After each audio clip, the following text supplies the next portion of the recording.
Hey everyone. So for the longest time, Revit and BIM always kind of got a bad reputation of only being for large firms or commercial projects or institutional projects.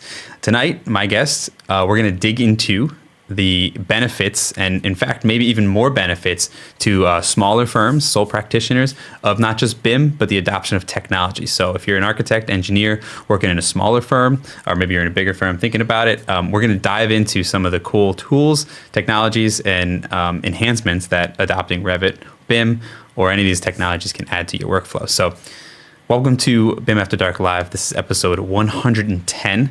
We're going to roll the clip, and then we're going to introduce our guest.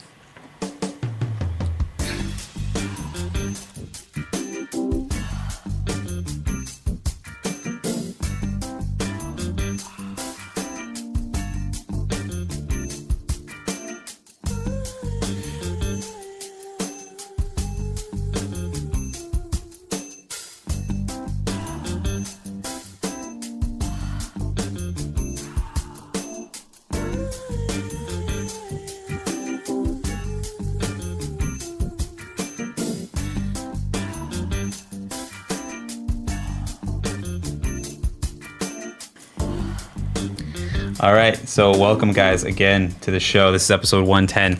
Again, this is BIM After Dark Live. If you haven't been here before, it's a weekly live stream here on YouTube where myself, Jeff, also known as the Revit Kid, we either have a guest or myself, and we're talking about BIM, technology, and anything really related to that in the AECO, Architecture, Engineering, Construction, and Operations industry.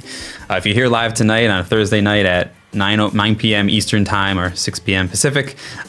Feel free to chat and ask questions along the way.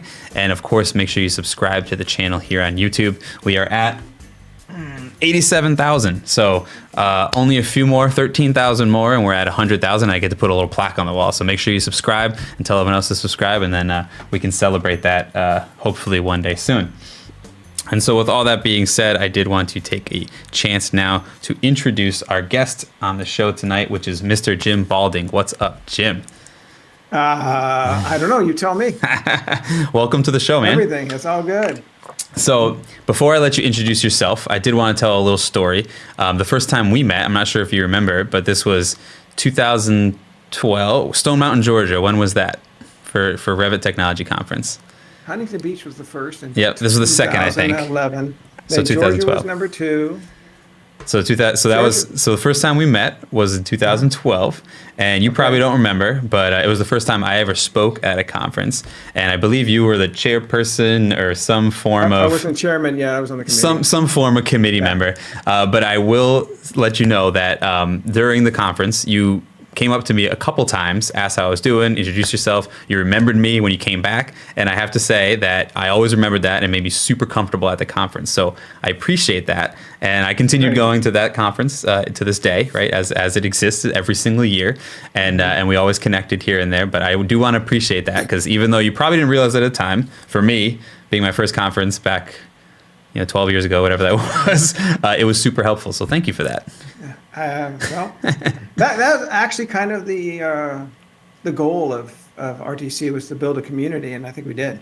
Yeah, 100%. So, yeah. Jim Balding, welcome to the show. For those who don't know who you are, let's jump in a little bit on who you are, what you do, and we can sort of maybe dig into your history a little bit. Okay. Well, like you said, my name is Jim Balding, and you can see that it is true. I'm an architect and a technologist. And I have those two passions. I was born an architect. My mom said when I was 7 years old, Jimmy's going to be an architect. And sure enough, she was right. Sold my first project when I was 16, $200 for a house for Palm Springs.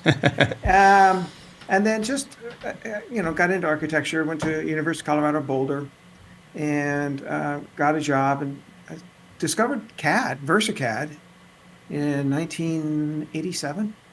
Got into AutoCAD. A year before I was born, just to let you know. Thanks a lot. I'm sorry. I had to do it. and I progressed through some firms and then went to WATG and discovered Revit. I was introduced to Revit in 1999. And the CIO at the time, Larry Rocha, said, "Hey, who wants to be the champion of this?" I go, "That's me. I'm all over it." And it was right after I said I'd be the champion for SketchUp. Well, I said I picked Revit, and the rest is really history.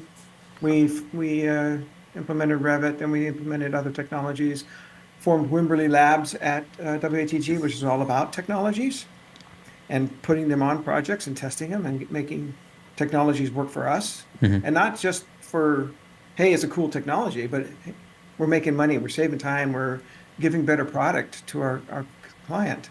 So brings us full circle to today, the Ant Group, architects with new technologies. I use technologies to save time, money, and heartache. So before we move on, you kind of skipped over it quickly, but you got introduced to Revit in 1999, and so as far as I know, 99 and 2000 is basically the first release of Revit, is it not? Revit was released in May of 2000. Correct. I was on beta. I just missed Alpha 1. I was on Beta 1. And then I did Beta 2. And then I started I did the very first Revit project. Hold on.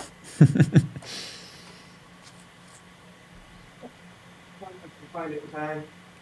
But I did the very first Revit project, commercial, before Revit was actually released. That's why I wanted to pick that apart, because you said 99 and I knew Revit was released in 2000. So you have the privilege of being able to say that you've used Revit since the first version over these many years. Yeah. And that's pretty neat. And then moving on to WATG, which I believe is a larger firm, correct? Yep.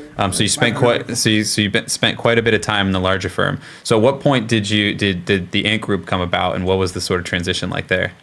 So in 2008, I don't know if you recall, Revit was hot. Everybody was trying to get a Revit user, a Revit BIM manager, and I was being, I was speaking a lot and had written books, and people were calling me and saying, hey, we'd like you to come work for us. And so my boss found out, and he goes, well, what do you want to do? I go, I don't really want to do just Revit. I want to do a bunch of technologies. So we hashed this idea of Wimberley Labs, which says there's a new technology out there, whether it's multi-touch or immersion or any of these new technologies, augmented reality. Let's bring them in, test them, and put somebody from the lab on the project, and they are using that technology free to the project, and see how it works out for us and see if it makes us money. Well, that's what the Ant Group is. It started out as that. We're going to continue to test technologies, and it has morphed into my love for architecture, has won out, and I'm using the technologies to help save me time, money, and heartache, and not necessarily teach other people how to do it. So at the Ant Group, is it just you? It is me. And then I've got Steve Stafford and a couple other people that consult with me, but mostly Steve. When I get really busy, he helps me do modeling, and he does a lot of the stuff that you might be interested in, the construction and the coordination issues. He's doing that with me. I'm more design and modeling and a small firm. And that's on purpose. And thanks to Steve Shell, if he's listening. We had an oatmeal breakfast at AU one year, and he goes, I love being a sole proprietor. And I go, that's what I want to do. So that's what I do. That's awesome. And for those, I'll put a link below. Steve Stafford was on the show probably like 2 years ago now. And so I'll put a link to that episode where I believe we were talking about model health checks. I don't remember exactly what, I think it was model health checks or something. It was just a great idea he had a great perspective on how to sort of check the health of models and stuff like that. So I'll put a link to that below. Whenever I have an issue, I text Steve, and he's like, and he just thinks different. He's like, oh, like, hello. So thanks, Steve. Yeah, definitely. Thanks, Steve, for sure, for everything, man, because he's definitely done a lot for us Revit users. So before we dig into our content for tonight, I guess I want to interrupt. Go ahead. Because I do have a story about you. Oh boy. Okay, let's hear it. Yeah. But first of all, I wrote down a few things. I want to thank you for putting the show on. Because I've been on the other side in preparing conferences and whatnot. You don't do this out of the love of your. I mean, you just do this, and you do a good job. You do high quality. You edit. You get good topics, and you stay on topic. And it's always good. It's good shit. I mean, it's just good information for this community, and you are now leading the community, whether you know it, like it or not. That is true. I appreciate that, but it does make it really easy in this community, like you said. Between Revit Technology Conference and what we're, these live streams, the little blogosphere we had for a while, the Twitterverse, and now just these other mediums. We're such a niche within our industry that it's actually pretty easy to generate a community around it, which is great. And everyone's always so extremely helpful and willing to share. So, of course, man. That brings me to my story. Oh, boy. You came to RTC you were a student and you were getting a student pass. Yeah. And I don't remember what year it was when the registrations came in and I got the Revit kid. I'm like, okay, he's getting a student pass for the last 7 years. He can't be a student anymore. So I actually had to call you on it. And you're like, yeah, I guess not. So, I think I might have just graduated. I think I might have just graduated at the time. Right. That was. I didn't like making that call, but I'm like, I know. okay. Yeah, I think I might have just graduated. And to be completely honest with you, I was at a firm that was not willing to pay for the registration. So, yeah, apologize for that, but okay, it is what it is. It is what it is. I'm a teacher of Revit, though. See, a teacher of Revit. Yes, forever a teacher. Okay, so moving into this concept of the Ant Group, or just in general what we're talking about here, which is, and we talked about it a little before we even come on air, which is this idea of when you adopt these technologies, whether it be Revit or BIM, or whether it be other technologies, which we can talk about a little bit, the concept of you can do more with less, right? And so I don't know if you want to just expand a little bit on that point, and we can use that to drive home, what the demonstrations that we're going to do today. Okay, so well, actually, in 1999, I was interviewed for Architectural Record, and it was about ADT. And in that, I said, as our tools evolve, smaller groups of people can achieve more with better set of tools. And that's kind of how the Ant Group got named. An ant can lift 10 times its own weight. So if you multiply your body weight times 10 and try and lift that, good luck. But with the right tools, which is what we're going to get to, I'm doing, I think I told you, 130,000 square feet of tenant improvement with me and Steve 25% of the time. We killed it. Yeah. We just took care of everything because we did things the right way, which is another point we should make. Awesome. Yeah. I love that concept. So what we're going to do is we're going to keep that concept in mind. We're going to take a short break to talk about the BIM After Dark community, and we'll come back and we'll dive into some of the tools and the concepts there.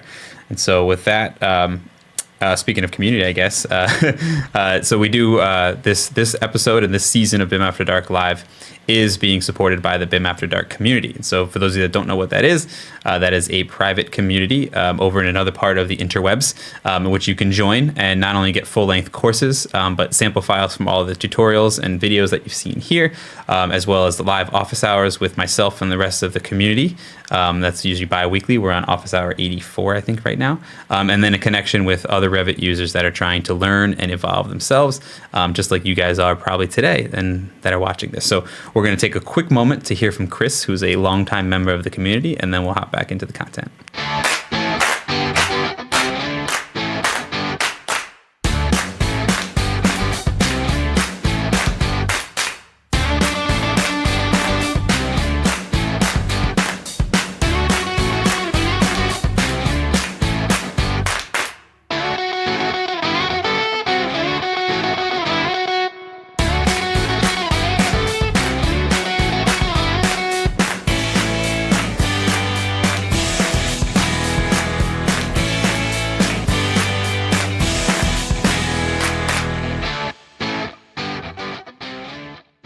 Hi, I'm Chris Broda, and I'm a member of the BIM After Dark community. Whoa, that's it. That's all we need. That's more than enough to sniff out. So I knew early on that CAD was going to be the way to go. Yep.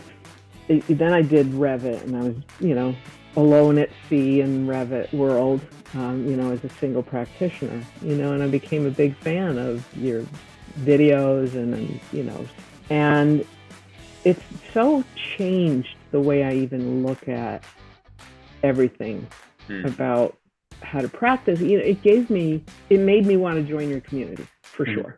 Yep. I thought, this guy's great, I got to join.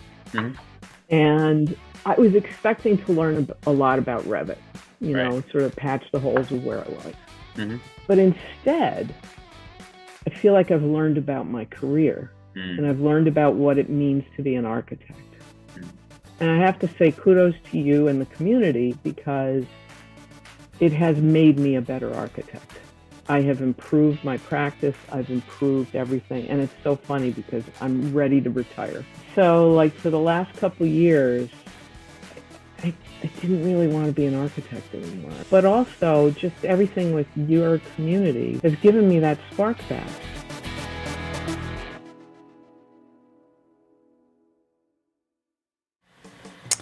All right. Oops. Sorry, guys. I'm playing the music on you there. There you go. All right, thanks, Chris. Thanks for that. So yeah, if you're interested in joining the community, head on over to community.bimafterdark.com. I promise you it's a lot of fun, and you can check out some of the content over there. So thanks for that. So let's jump back in. Jim, welcome back. Sorry you didn't get to see the cool ad reel this time since you're a guest. Oh, God, I think I saw it last week. You might have. I think last week was a different member, but you definitely have seen the ad reel before. So let's expand on this concept. Maybe we'll start with Revit, and we can expand to other technologies. But this idea, I love this idea of by adopting these technologies, this concept of the ant carrying the 10 times. I thought that's great, and I honestly never realized that was why. I knew the name of your company was Ant Group for many years. I just never put the two and two together. So personally, I think that was a cool revelation for me, which is why I had so much fun making the thumbnail for this video. Yeah. But let's talk about that for that concept of like even what you were saying, you and Steve as just two people being able to put together this whole set. And I've noticed that too in my career. When you have the right skill sets and you have the right approach to not just modeling standards, but maybe how you process standards, etc. Sometimes the more efficient and even better teams end up being the smaller ones with that correct skill set. Well, yeah, it comes down to the right tool and the right process, and it's just like a company would franchise.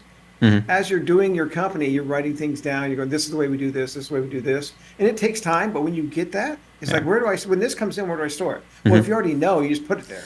You don't have to think about it. And then you go back and find it there. So you're right. It's all about that process. But the one point I would make about this is, and in Revit or any of these tools in specific, is know your goal or where you're going ahead of time. And then make the tool get you there, rather than having this tool saying, oh, I can do all these great things.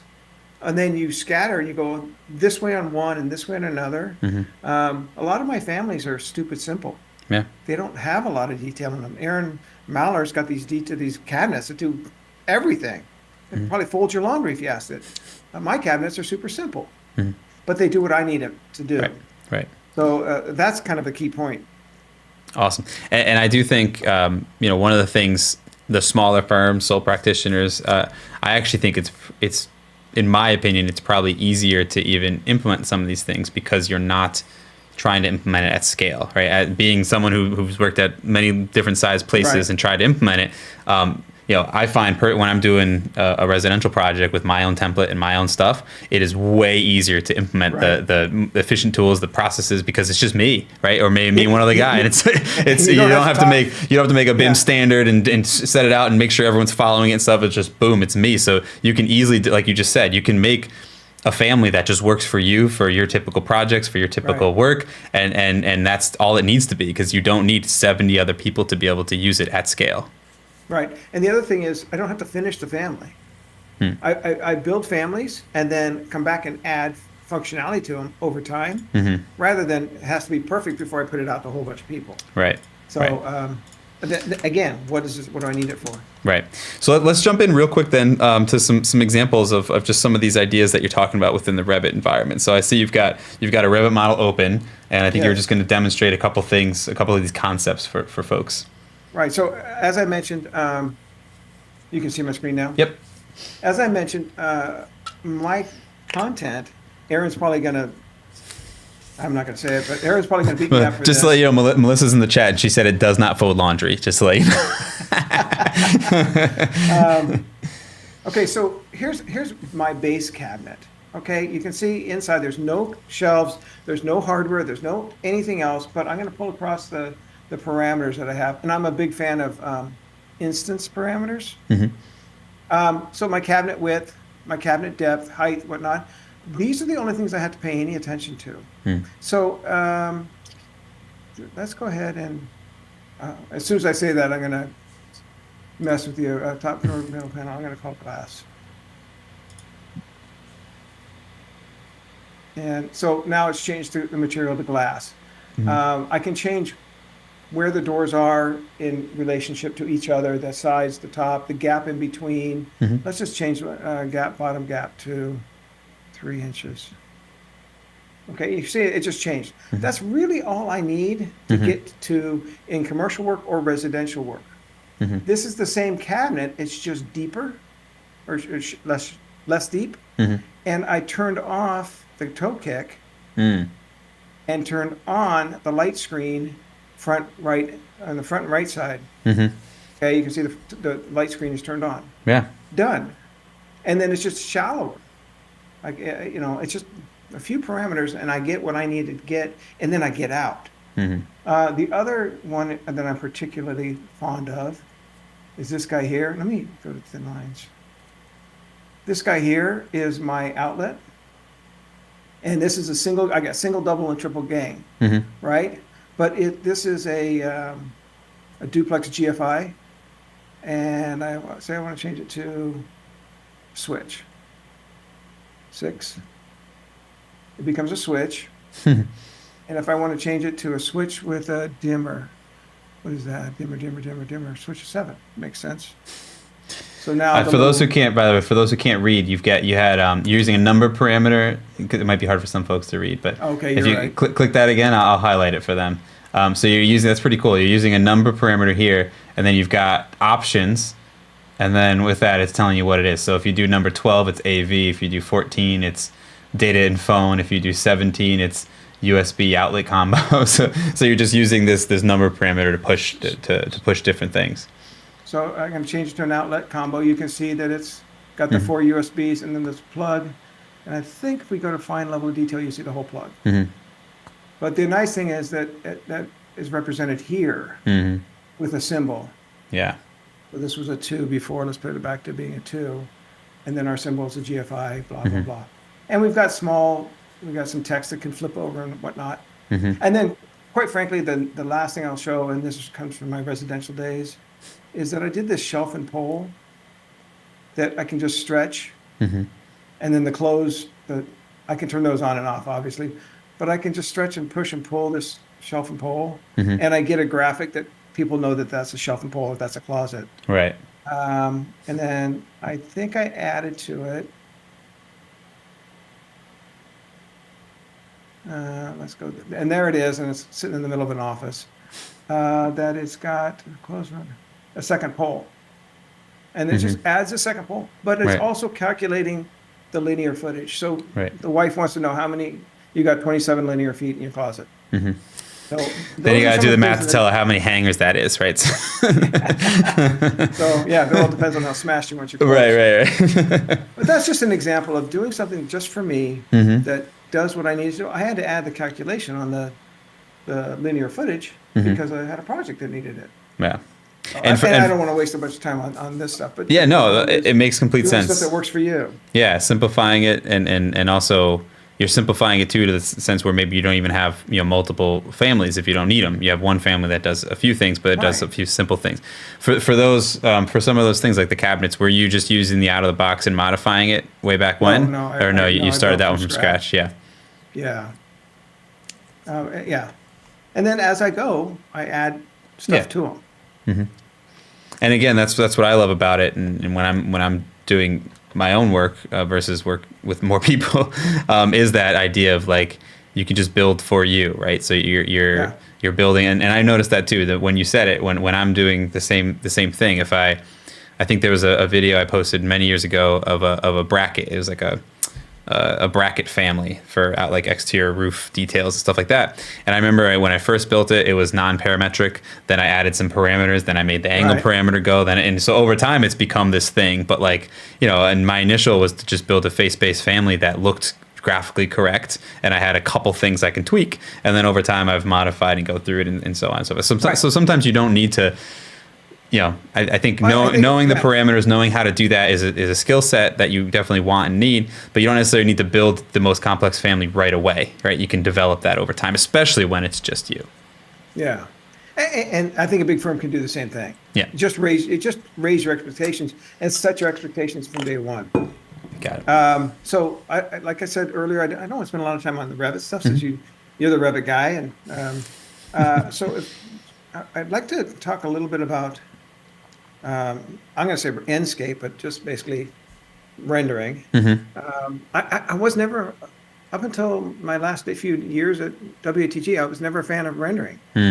I was like, that's all bullshit, But then I realized that not everybody can visualize the way we can. Not And now- way less than we actually think too. We think Yeah. a lot more than actually can look Yeah. at a floor plan and understand what like your poles on a floor plan. Like I can almost guarantee you, if I ask my wife, she would say, "Well, I don't know what that means. Like what that symbol means." You know what I mean? It's just because Yeah. that's not the world she lives in, and that's not how she visualizes. Well, and people learn and think differently. So I now leave Enscape on even while I'm designing, but I leave it on in a white model. Yeah. Just because I can visualize the materials, but other people can't. Which leads me to another topic is materials. I do want to show this. Sure. There's two websites, and by the way, for the Enscape, I do want to give a shout out to Phil Reed for introducing me to Enscape, but also supporting me when I have questions and whatnot. And I love his newsletter every month. Yeah. It's not just about Enscape and whatever. He gives you all kinds of great information. So thank you, Phil. Yeah. Most certainly. Yes, I agree with that. I And so double down. Yeah. Phil turned me on to this website. Apparently I need to log in. And it's textures. It's called SketchUp Texture Club. I joined it. It's, I don't know, $15 a year or something stupid cheap. But it's got all kinds of textures that you can go in. And if you're a member, these are all seamless textures. Click on it. You can see it. A lot of them are going to have your bump map and whatnot. Yeah. But there it is. You can zoom in and see it and download it and make it a material. Awesome. So that's the first one. The second one is this one called Architectures. Have you heard this one? Or I seen this one? have, but it has been a long time. So this is architectures.org for anyone who's not. I'll put links to this as well after the show. But these are all kinds of different patterns. So anything that's patterned. And then you apply a material. So whether it's wood or stone or whatever, terracotta, you can actually import your own images in. So here's textures and whatnot. You apply them to that pattern, and then you set the width of the grout and whatever. It not only exports a high-resolution image, a bump map, but it also exports a Revit model hatch pattern. So you get it all. And I don't know what I pay for this one, but and that brings up a point that I should have mentioned earlier. I do pay for a lot of this stuff. And some of it I get less, like I get a discount on some stuff from people I know. And then there's a couple things that I get for free as long as I hammer on them about features and give them good feedback. But that said, the stuff that I pay, all of it is an investment. Yeah. I can do a lot of work by myself as opposed to hiring somebody. And then I can still go home and, not work weekends and go home in a decent hour at night. Yeah, But no, I mean that's a valid point to bring up when it comes to when we're talking small firms, sole practitioners. It is always that's always a challenge is realizing the benefits of paying those premiums. I mean, even just to the computer you use, right? I feel like my architect friends are known for holding on to computers for too long, and at some point in time you're hurting your productivity, right? You hit that point where you're spending more time waiting for the spinning Windows load or something like that like it just doesn't make sense, right? So to that point, the time that you're saving is not only it's not just the money, but it's your mental health that people are talking now. They're finally talking about it. But I find that when I'm not working as much, I'm more excited to go to work. What a concept, right? Right. There's that Yeah. scarcity or whatever it is, right? Yeah. No, I love that. So architectures.org and then SketchUp Textures Club, I think. So we'll put links below. But I think the I more did the more texture websites I think that people find, the better, right? I mean, there's a lot of Yeah. great ones out there, but the more and that's really neat if this one generates was it pattern files you said it's creating Yeah. as well. That's So really you cool. hit download here and then texture, bump mat, hatch pattern. Wow. If you're in the pro version. Yep. Blah blah. I haven't logged in yet. Yep. So yeah, and it asks you want a model pattern or and AutoCAD patterns too. Huh. You want a model Revit model or AutoCAD 2D. Awesome. Very cool. And yes, I second your Enscape.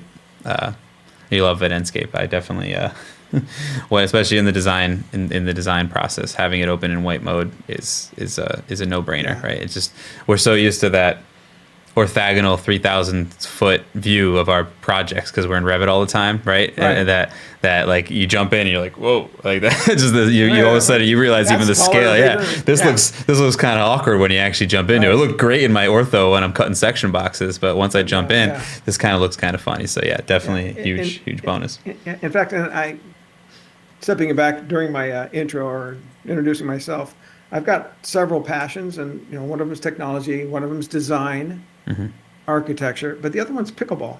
And I'm actually the architect for USA Pickleball. And another passion of mine is poker.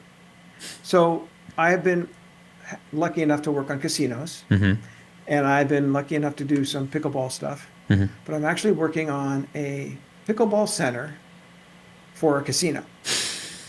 So that said, I made families for pickleball and whatnot, and made them flexible, et cetera. And I took this development arm of the casino through their pickleball center, and just the court layout. Yeah. They were blown away, and I go, "You haven't seen this before?" And they're like, "No," and they're a good sized casino, Yeah. and I'm again just one guy. Yeah. That's So, all it takes. All good stuff. Awesome. Great. All right, should we talk about some of the plug-in tools? Yeah, let's do it. All right, so I'm not going to share my screen, or I'm just going to talk a little bit about the ones that I That's use. fine. I know there's a billion or maybe 1.2 billion now, but there's some that I think are quality, and they're well done, and they work, and they don't blow anything else up, and they're not cheesy, and I'm not saying that they all are. I'm saying that there are some, and of course I won't name any names, but the one that I use all the time while I'm in Revit is Ideate tools. And Jeff, do you use them? I do not, but it's only because in my full-time gig I'm not producing as much documentation anymore, and so I just haven't had the need in personally. But and I also use D-Roots and PyRevit and kind of some of those productivity sides of it. Right. But I've heard very good things about Ideate for sure. Okay, so you're if I would equate it to phones, I'm an iPhone and you're a Droid. There we go. You're going to get back in the back end and you're going to Yes. customize something. Yeah. Whereas I want to see it, I want to use it, and make it work. So they've got, and I got the whole kit, but their BIM link. You know what BIM link is? Yep.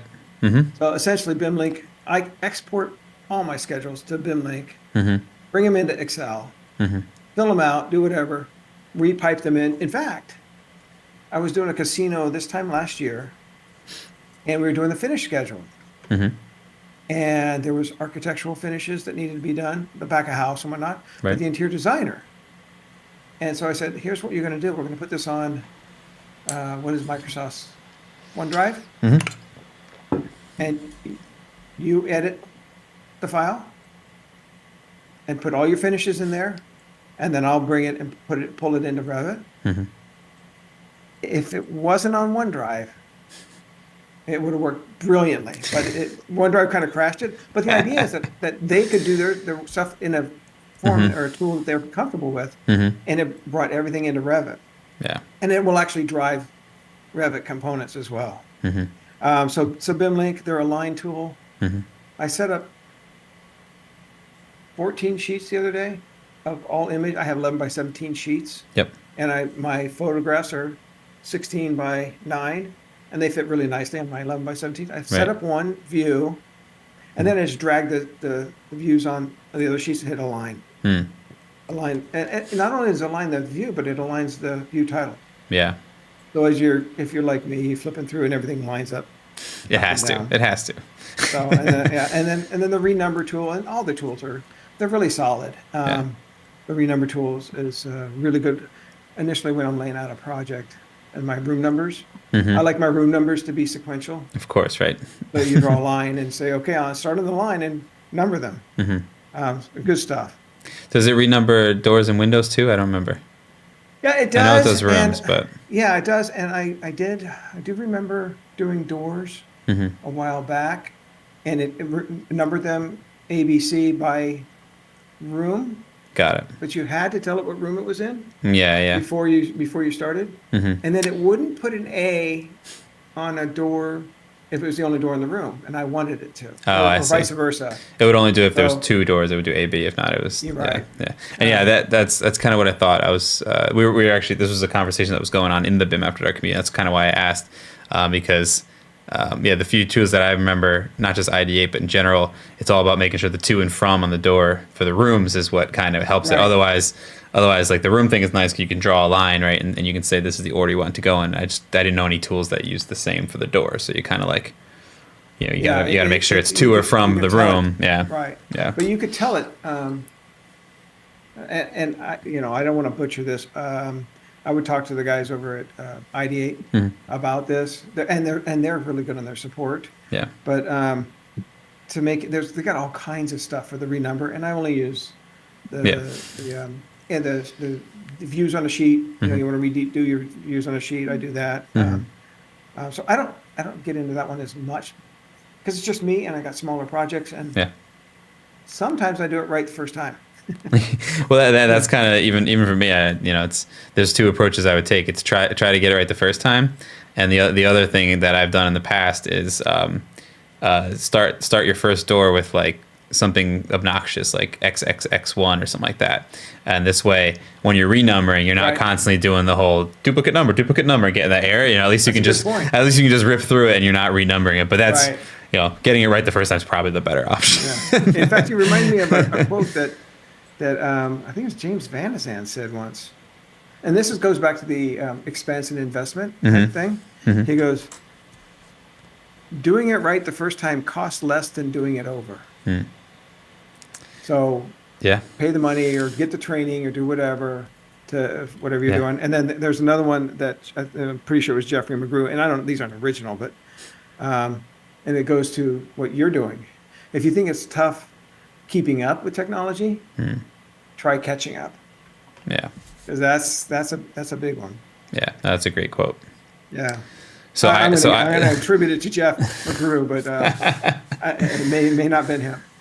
So ID8 is definitely one of your main plugins. We talk about Enscape as a plugin that you definitely use. So is there any other at the top of your list that you want people to know about? Well, there's a couple, and Avail. So I use Avail to manage my content, and just talk to them. And I think within the next week or so, they're gonna. And this is Randall Stevens, and Randall and I go way back. He's going to give me a license of what they call Stream. So you basically it's a watch tool. It watches a folder that says, if there's an RFA that does this or whatever, put it in this Avail channel and give it these tags. So you don't have to managing the stuff. Content. Just put it in the content. You just put it in that folder or a subfolder, and say it's in a door folder, and it sees a new RFA. It goes, it's the family name is this, and by the way, it tags it as a door.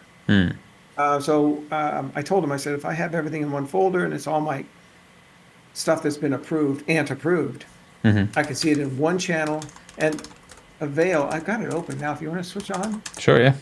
And if Brian Mackey's on, I don't know if he's on. I'm actually in his folder.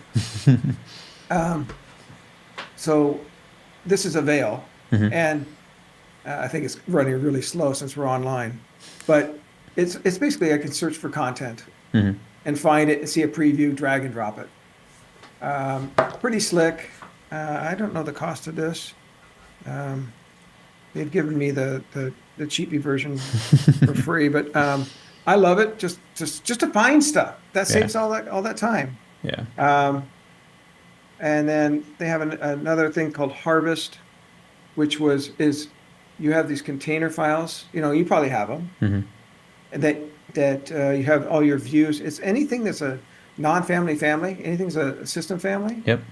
It can go in and grab that view for you and pull it into your project without opening the project. It helps sort and find and all that. That's great. Yeah, that I don't have, and I don't necessarily need because I'm the small guy.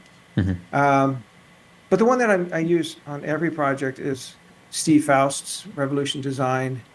The only tool I use of his is Keynote Manager. I've had it for a long time, but I started 3 years ago building my keynotes over. Yeah. And this is a point I wanted to get across to everybody is build these things as you go. Don't worry about having the whole keynote thing. I'm still adding keynotes, but now my keynotes are, 1,000 long. And now most of my stuff is in there. Yep. And I'm keynoting boom, boom, boom, boom, boom, boom, boom. And my productivity's gone through the roof. Because I'm not typing anymore. Oh. And I've got the keynotes, and they're all kind of standardized. Yeah. And what's great is if you change one, it could update all the notes for you as well, which is also very nice. Actually, if you want to switch me on, I'll show you. Yeah. I got to remember to undo all this. Here's my keynotes, and so O2 is existing, and then down here, 11B. You're not familiar with our California building code, but 11B is basically our ADA. So I don't have the same numbering system. These are all the same. I should open it up. So you're using a numbering system that goes with whatever it is that you're talking about instead of just trying to only do like CSI divisions or something like that. Right. So these are my keynotes. Okay, O2 is Division 2 existing conditions, and you can go in here, and then I've got them subdivided into walls, doors, windows, whatever. And then I've got the same note, ABC, A, B, C, D. Existing to remain, existing to be removed, existing to be replaced, existing to be relocated, over and over and over. That's boring. But I don't have to keep those same. Here's my CBC, California Building Code. Yep. And here's the chapters. Nice. And then chapter 10, blah, blah, blah. And that's the code number. So when I hit that, I went, oh, duh. And then finishes. I bet building officials love that, though. That you have the code. They do. They have because they love a map. They love a map of where to go, right? They want to be told. Yeah. And so anyway, I didn't go. While you're in here, before we move on, there was a question in the chat about the cabinets, if they were wall-based or face-based or floor-based. Nope, they are not based. No base. That's what I was hoping you were going to say baseless. that. No base. Faceless. Yeah, no, they come in anywhere. In fact, this guy is based. Too. He can float. Now, I wish he was face-based. I wish I would have done that, but... but there's pros and cons. I mean, I don't, the face base is nice because it'll move with the wall and whatnot, but at the same time, the flexibility of not based and then potentially grouping if you needed to, copying, that kind of stuff. Right. It's just, align and lock and more and more. Design options. Yeah. So more and more I'm shifting away from hosted elements as much as possible as well. So I think a lot of folks should probably do that too. All it takes is a little bit more paying attention when you're doing something, right, to select it or whatnot. But there's so many more benefits outside of that. And I think anyone who's seen my episodes with Aaron about linking in groups and I forgot there's another one about family creation. Like you start to see like the second you host things, or whether it's face or by wall or by floor, ceiling, right, that kind of stuff. it's great, but it's also can be a nightmare. But unless you want to cut something from it. Yeah. So that's Of my course, yeah, instinct yeah. is, you got to cut. Gosh, I got so many things to talk about. The other one that I use a lot of is BIM Smith stuff. If you're not familiar with BIM Smith, I didn't pull it up, but let's go there. So BIM Smith Market. So we all make our own families. But if you're a manufacturer and you want to have your families made, you have options. And I'm not one of them. I am for some architects have had me build them families, but they're like my cabinets. They're not product. But these guys, this is BIM Smith / Angularis and Ben Glentz. Yep. They make families the right way. Yeah. They're the right weight. They have the right. They helped me with my outlet, right? They helped me with that. So, but the other thing they have is this just regular BIM Smith to build walls, floors, roofs with real materials. Have you done this? Yes, I have. Okay, That's so fantastic. I don't want to go into it, but I first saw it at RTC 2014, 2015. I was like, how are you doing that? That's magic. So I have my own walls, but I have gone there to do product specific walls with, whatever the Durock and whatever. So One shout out point, to- one point actually I could pull off of that for folks that are watching. I think this is a good tip is because I obviously get tons and tons of questions. How would you build this? Can you build this, et cetera, right, with families? And the first thing I ask anyone is, well, did you look to see if it's already been built? Like, did you actually look? Right. Did the manufacturer? And because you'd be surprised how many manufacturers and products have actually decent Revit families now. There's definitely a lot of junk out there still, yes, but there, it's amazing. And as long as you know where to search and how to search, whether it's BIM Smith, BIM Object, sometimes directly on the manufacturer's website, just finding the right clicks or links to get to there, or sometimes even emailing them. But I urge folks, like if you have a specific product in mind that you're trying to build a family for, and you know the manufacturer, the model number, all that stuff, definitely go through the process of searching and seeking it out, because you'd be surprised how much content there actually is out there. Again, it's not all great, but I've been more and more impressed with some of the manufacturing content that I've been downloading, because it's clearly it's clearly like they had someone, or they hired someone, or they have someone in house that's creating content that's usable. Right. So definitely do that. And Ben, if it's on BIM Smith, the market, then they probably built it for the manufacturer, so it's on both sites. Right. So I always go to BIM Smith first. That's the first place I go for stuff. Yep. And if I have to, I'll go to some of the other sites, and then I have to look at it and sometimes fix it. And with that, what I also would say is, like, sometimes understanding how to modify other people's family is even a more important skill than creating it from scratch, because reverse engineering, because you can get one that's great, and then the one stupid thing isn't attached to the reference plane, and if you have to understand how that's built together to fix it, and then all of a sudden you've got this great. I just did it with a coiling door family that was actually pretty decent from the manufacturer, but there was like this one spindle that it would just shoot out in space, and then all it was they didn't lock it. They didn't lock it correctly. That type of thing. Right. They all make mistakes too. Of course. Okay, so I've got still several things I'd love to tell people about. Sure. I mean, is there anything beyond Revit and BIM and just general tools that you're seeing as helpful, whether it's in fact, almost all of them. Okay. I think they all are. Okay. So, we got a few minutes. Let's hit a few of those. Yeah. Give me a couple. So now I just put this on LinkedIn. I am a brand new user of Ignite. And Ignite is an online file server. Okay. And it's not like Dropbox. It's not like a storage place where you just put stuff. It's a file server. So if I'm working on something, it locks that file. If my wife wants to get in and work on a Word document, whatever, and I fell in love with it the first week. I was like, oh my gosh, I got to archive this. Zip, move. Oh, it took a minute. Oh, really? It's fast. For me, I had three computers in that. See that door right there?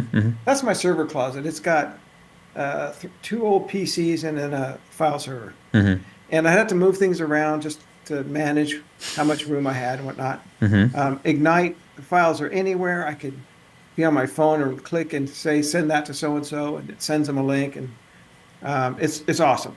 Again, I'm not getting paid by anybody here, by the way. This is not a big sales tool. I'm just trying to share what I've found. I think file storage, file server, I think file sharing, I think those are all any tips that you're finding a benefit like Ignite. I'm definitely gonna look it up just to see, because I'm using OneDrive and SharePoint, and I do like it. Once you get used to it and you start to understand what you can and can't do with it, you realize that it is pretty powerful. But there's definitely some limitations to it too. So I'm always willing to try other stuff. And I've got, with my deal, I've got 5 terabytes.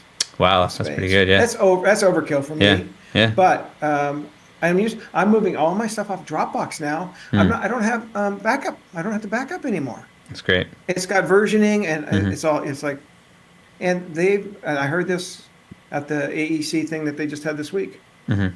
They've been in business for 16 years, and they've never had one ransomware attack. Wow. You better knock on wood. You just said that. You put it out in the world. I didn't say it. But you just put it out in the world now. Okay, so that's Ignite. Here, turn me back on. I'm going to show my. For sure. This is my favorite tool in the world. It's free from Microsoft. It's Microsoft To Do. Okay, these are my projects. Yeah. I create a new list. I've hidden some from you guys, but here's my company pickleball deal. I got to get a survey at this location. Blah blah blah. I can mark that to my day. I can say, you know what, that's lower priority. Move it around. Every day I come in and go, oh, I'm going to prioritize nutwork. I'm going to prioritize nutwood, top of my list. These are the things I got to get out in that day. Whole child, that's the project I just worked on. I've completed all these tasks. I can do a new task. I can mark it as important. Important ones show here, but here's my day. I go, okay. I come in the morning. I go, you know what? I want to do that later. I want to do, there you go. Do the BIM After Dark outline. Boom. There you go. It's done. Okay, so I can move these things around, and I go, oh, I don't have time to do nutwood now. I just drag them down, or say, don't make part of my day. Boom, and I just click through this thing. I can do this on my phone, at home, on my iPad, whatever. That's awesome. And it's free, and God, this alone is my favorite tool. And like I said, it's free, no charge. No, I love that.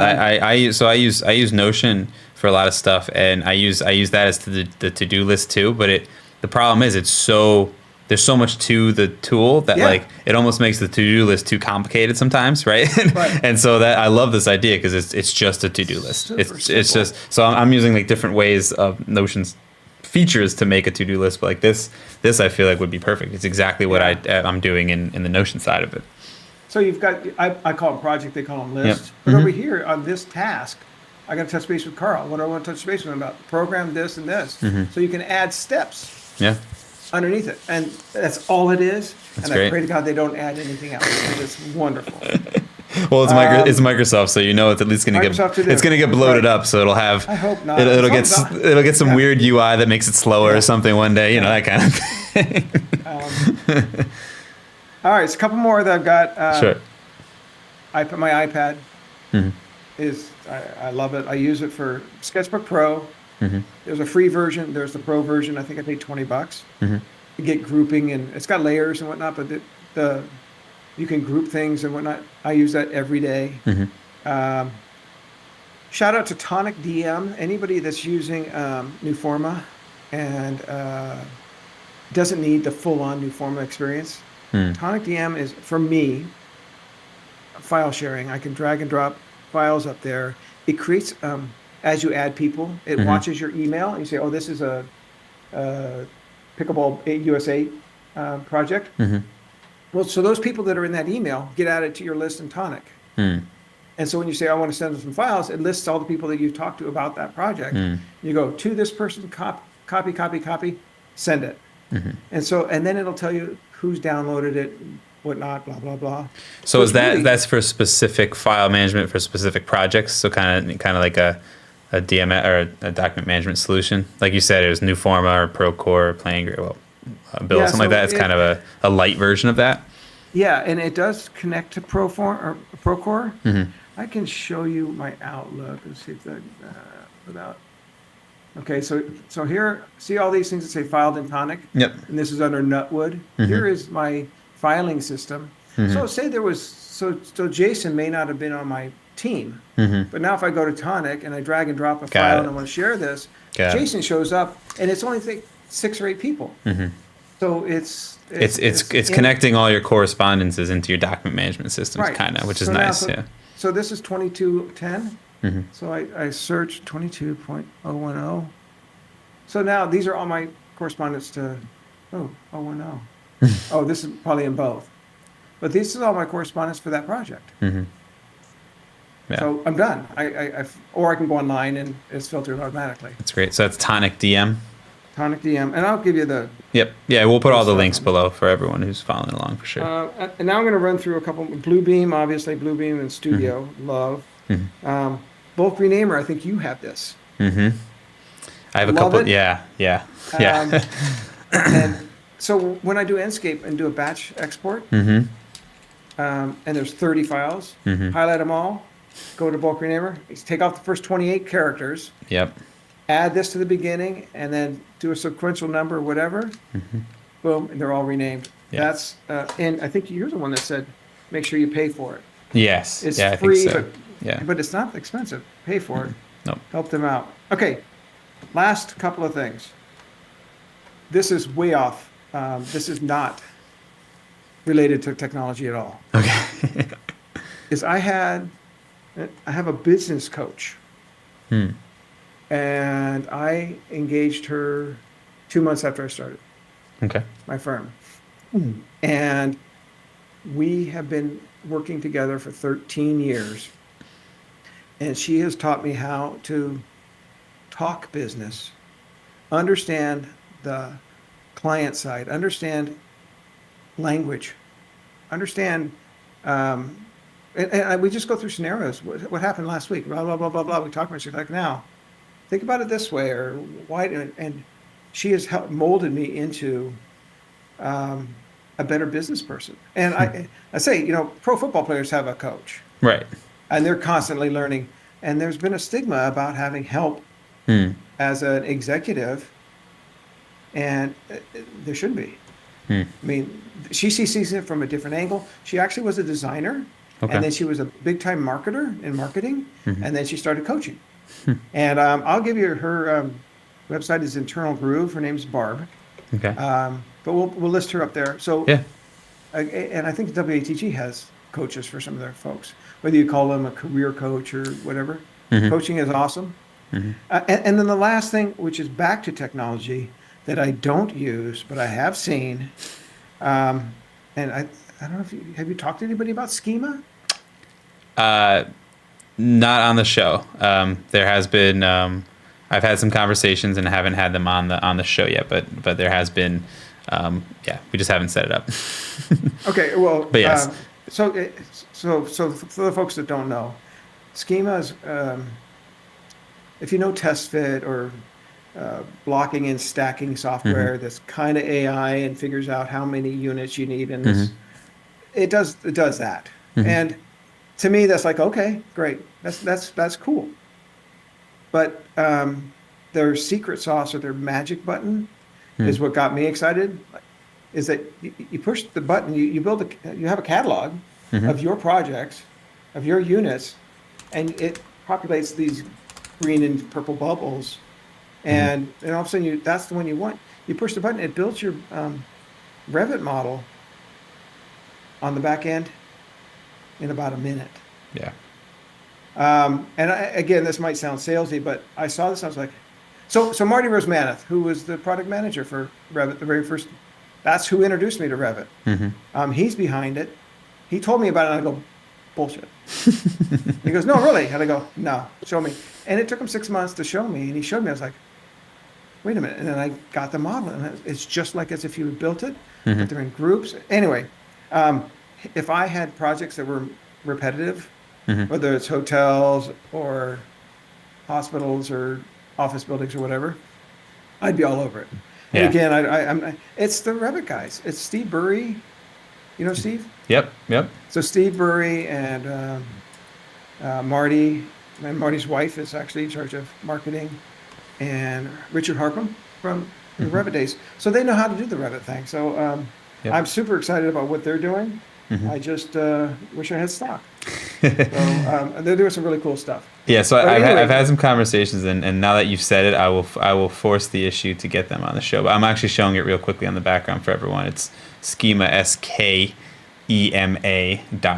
is the website. Right. So we'll put a link to that. But I definitely have had a few email exchanges with those folks, and we'll now that you've said it too, that'll kick me into gear. So we definitely got to do this. Get them on here and have them show this stuff. Yeah. Again, it's not something that I use, but if there's people out there that do the repetitive stuff, it just makes so much more sense. It makes sense. Yeah. And I love the idea. And they do it right. Yeah, and I do love the idea of the business coach. I know we kind of moved on quickly from it, and somebody did ask, how do you find a business coach other than obviously, yours? But is it, I think one of the things I thought about while you were saying that, especially when it comes to, if we're thinking of those lines of the small firm, sole practitioners, is also that idea of not having someone else to bounce ideas off of or talk about those things. Right? So I think maybe in a medium to larger firms where maybe you have multiple people doing the same thing as you, or on the same level as you, or doing the same roles, and having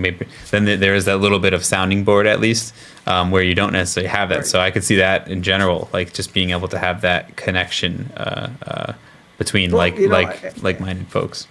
And I pay Barb. Yes, of course. I pay her by the hour. It's pretty handsomely. Mm. The first month that I hired her, we went through and we actually role play. She pretends she's the owner, and I talk, and then she pretends she's me, and I pretend I'm the owner, and she models how to talk to somebody. Mm-hmm. And the very first time I tried it, I raised my fee by $7,000, and got the job. Because the way I talk. Paid for over and over again. Now Barb's paid for a long time. It was really cool. That's awesome. Yeah, that's really neat. But the other thing is, she does have a design background, but she has a different, all your architect friends, they might think the same way, but she doesn't. And so she says, well, what about this? And something you might not have ever thought of. Mm-hmm. So it's really good. And I would say that if you're a sole practitioner or small, it's just it's professional growth. It's really it's really worth it. Yeah, Peter in the chat actually just where is it? Hold on a second. He just mentioned a book that I actually happen to have right here, The E-Myth Architect. When he was talking about it, and so this is actually a pretty well done book. And so if you're not familiar with the E-Myth series of books, it's it's entrepreneurial thinking, but this one's geared towards architects. But definitely a good shout there from Peter. I just haven't heard anyone mention that in a long time. I remembered I had it. It's a decent book. It's definitely right behind you. It's right behind me. It's right there. As a matter of fact. Awesome. All right. Anything else you wanted to mention before we sign off? Was there anything on the top of your starred list that we can go through? No, we got through everything. I didn't say everything I wanted to say, but I knew I wouldn't. But I've been thinking about this as a presentation for a long time, and I never wanted to do it. I was like, but now that we've gone through it, it's just about, helping people I was afraid to go out on my own. My kid was, it was 2010. My son was in 8th grade when I went out on my own, 4 years from going to college, and I was terrified. But this is what I wanted to do, and I wouldn't have it any other way. The gal that let me go at WATG, every year on June 21st, I email her and say, thank you. That's the anniversary that she had to let me. She was crying. She let me go, but they were slow and blah blah blah. And it was the best thing that ever happened. So. Well, I appreciate you willing to come on and go a little outside the box of your normal presentation that you might typically give, and have a conversation with me. And again, I appreciate you always reaching out and staying connected with me. And I know we've been in contact for many years now, so I appreciate that. And hopefully, I'll see you in October when I'm out in Southern California potentially for that conference out there. Yeah, come out a day early or stay a day longer. I know. I mean, it's hang out. San Diego. You want to stay there as long as you can, right? Yeah. Well, I'm 90 miles north of San Diego. So think about flying in or out of Orange County Airport. Yep. And it's 20 minutes from me. I'll pick you up and we'll hang out. There you go. Well, Jim, thank you so much again. We will put links down below in the description of this video afterwards to all this technology that you talked about. We'll put links to the Ant Group website. We'll put links to your Twitter handle and wherever else you want people to contact you. Those of you that are here live with us, thank you for hanging out this whole time. I appreciate it. Some good conversation going on in the chat. And I hope you enjoyed the insights from Jim. An OG Revit user from before it was even public. So that's fantastic. I didn't know what OG stood for at RTC Anaheim, and they said there's OG, and I'm like, old guy. Old guy. Yes, we can go with that. We can go with that. I'm the old guy. I live up to it. Yeah. And thanks everyone. So yeah, definitely subscribe to the channel, you guys, if you enjoyed this content. Be sure to check out the BIM After Dark community over at community.bimafterdark.com. And Jim, thanks again, and everyone else. We'll see you guys next time. All right. It's fun. All right. Thanks, Jeff. You got it.